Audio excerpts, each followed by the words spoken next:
If you grew up in an American home in the 1950s, 60s, or Careful, it 70s, is very chances are warm. your house had rules nobody needed to write down. Dear. You knew them because mom reminded you, dad enforced them, and sometimes one look across the room was all it took. Some of those rules taught responsibility, some taught manners, and a few probably seemed completely unfair when you were 12 years old. But looking back, they were part of what made home feel like home. Here are 15 household rules millions of American families once lived by. 1. Be home when the streetlights come on. For generations of American kids, nobody needed to check a clock to know when the day was ending. The streetlights did it for you. You might have spent the afternoon riding bicycles, playing ball, wandering between friends' houses, or exploring whatever empty lot happened to become that day's adventure. But once those lights began flickering on, you knew you were running out of time. In some families, the rule was even stricter. You were supposed to be home before the lights came on, not after. There were no text messages asking where you were. There was no little dot on a phone showing your parents your location. Your parents simply expected you to remember the rule and get yourself home. Sometimes you misjudged it. You would suddenly notice how dark the sky had become and start pedaling home as fast as your legs could carry you. And when you reached the house, there might already be someone standing behind the screen door waiting. You knew immediately whether you had made it in time. 2. Dinner was eaten at the table. Dinner wasn't something everyone carried into a different room. In many homes, when supper was ready, the family came to the table. You might have been watching television, talking on the telephone, or working on something in your bedroom. It didn't matter. When mom called everyone to dinner, you came. The television often stayed off. The telephone could ring unanswered. For a little while, everyone was expected to sit in the same place. There were rules at the table, too. Don't talk with your mouth full. Don't reach across someone else's plate. Don't interrupt. And don't start complaining about the food before you've even tasted it. Those dinners weren't always peaceful. Brothers and sisters argued, someone spilled milk. Someone didn't want to eat the vegetables. But night after night, the family still returned to the same table.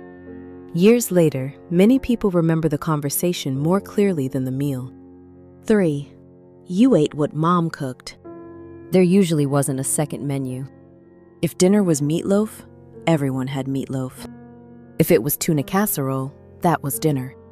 And if peas were sitting beside your mashed potatoes, those peas could become the longest part of your evening. Parents had different versions of the rule. Some expected you to clean your plate. Others insisted that you at least try everything. But very few homes operated like restaurants, where every child ordered a separate meal.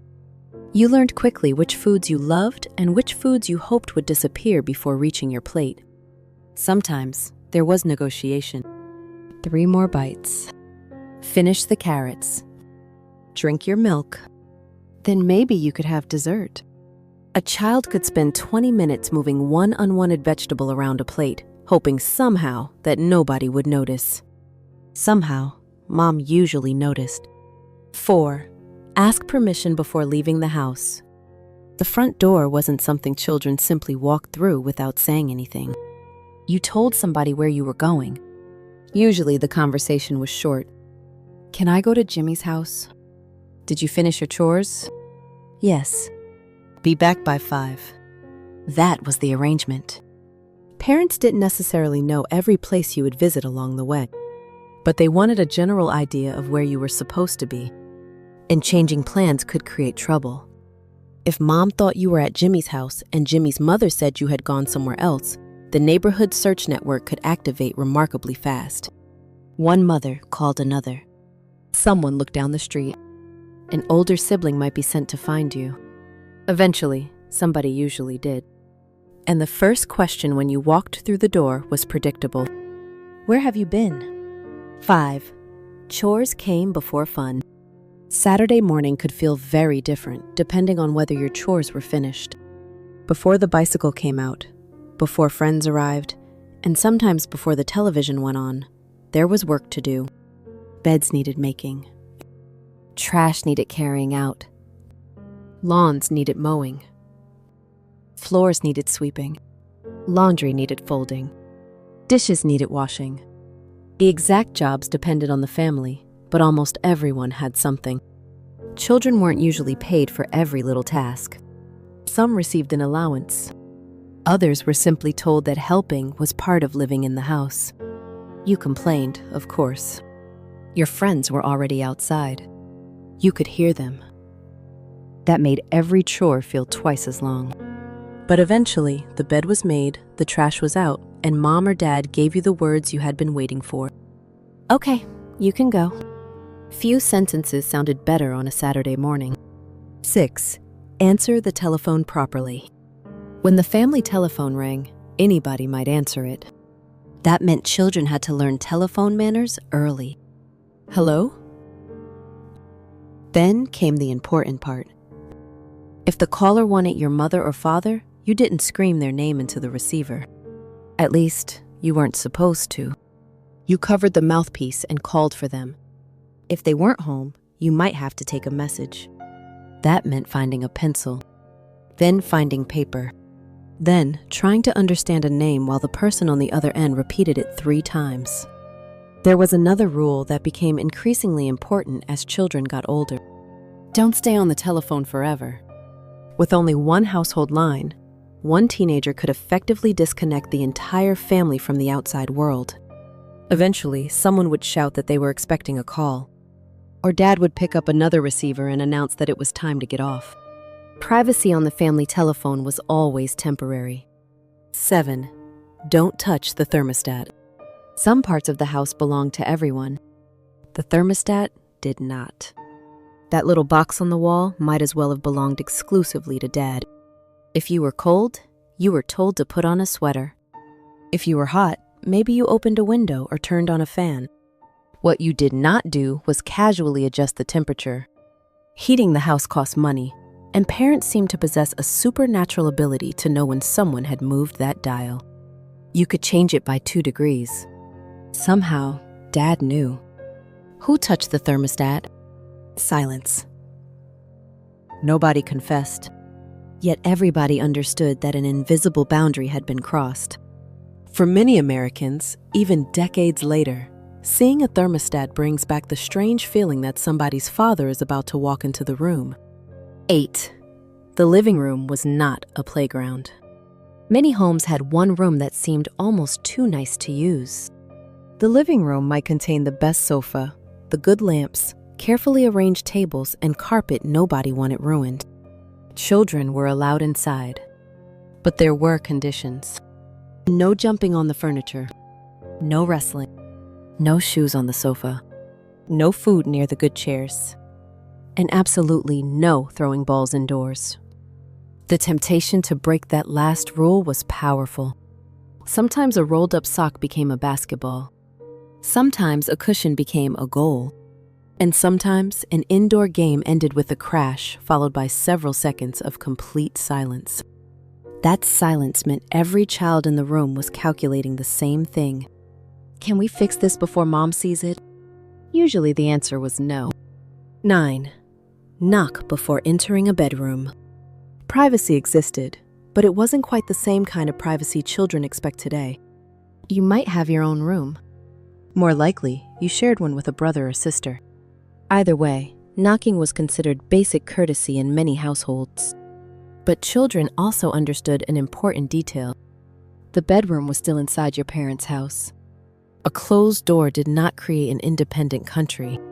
Mom might knock and enter almost simultaneously. Dad might remind you that doors were not supposed to stay locked. And if your room became too messy, privacy could suddenly become the least of your concerns. Still, that little knock mattered.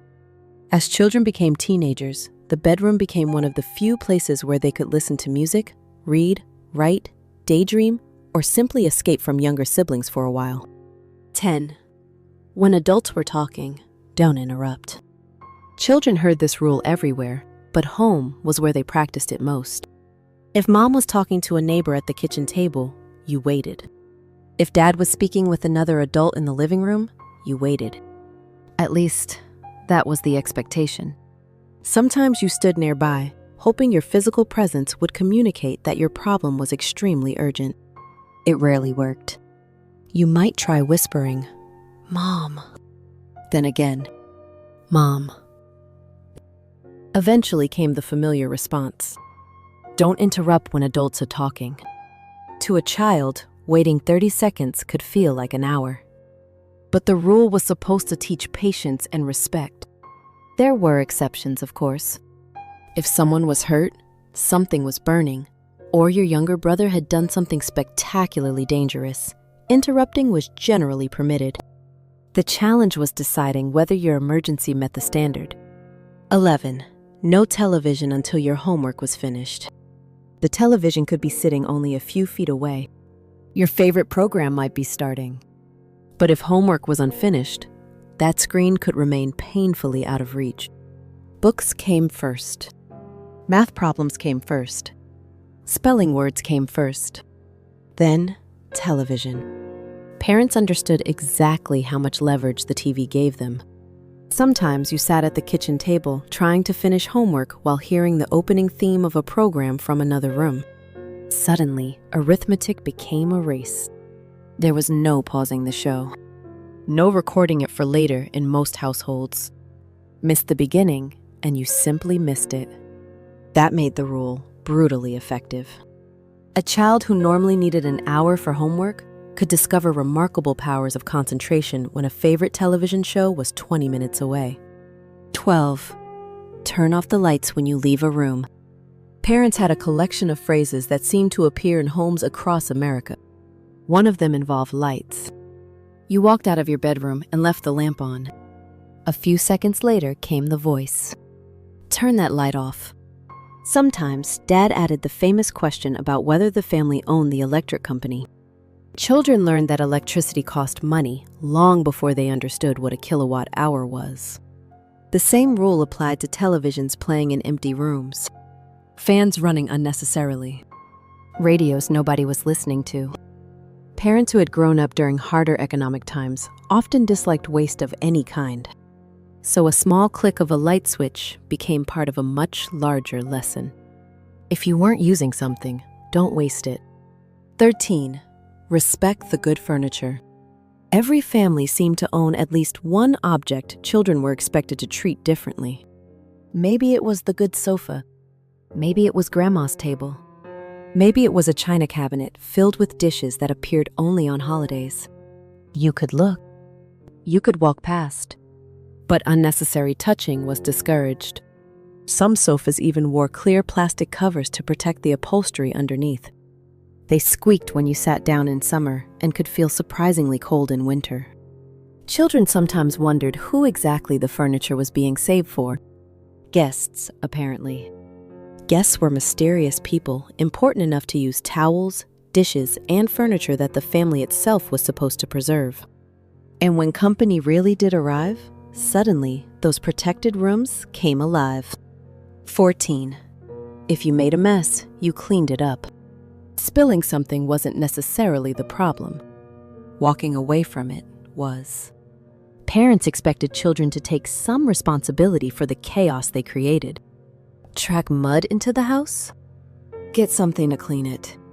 Leave toys across the floor? Pick them up. Make a sandwich?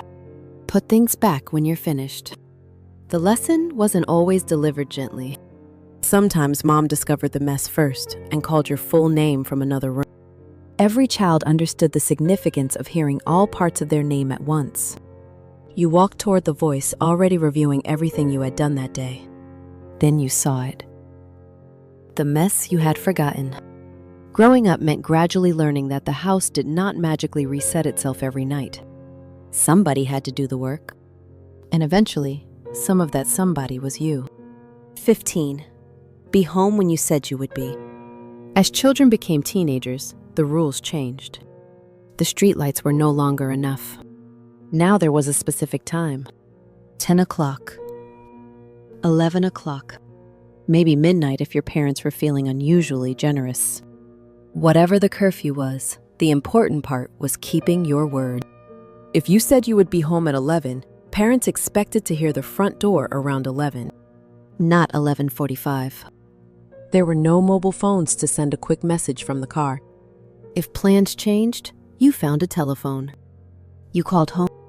And if you didn't, someone might be waiting in the living room when you finally arrived.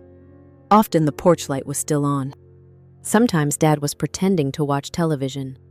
Sometimes Mom was sitting quietly with a book she hadn't really been reading. You knew they had been waiting.